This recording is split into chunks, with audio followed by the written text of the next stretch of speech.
Ano ba'y kakabit natin dito, Por? Bubog ba o wire? Gusto na may-ari, wire eh. Naku, Por. Kung ako sa mayari niyan, bubog na lang. Eh bakit naman? Paano kung masugot yung magnanakaw dyan sa wire na yan? Matetanos pa yan. Cargo mo pa yon. Naku, napakamahal pa naman ng bakuna ngayon.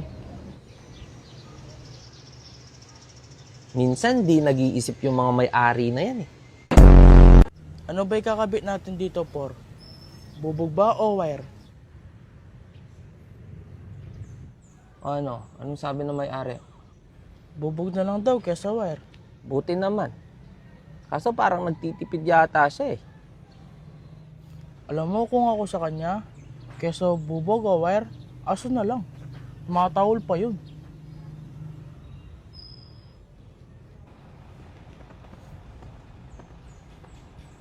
Okay na siguro yan, Por.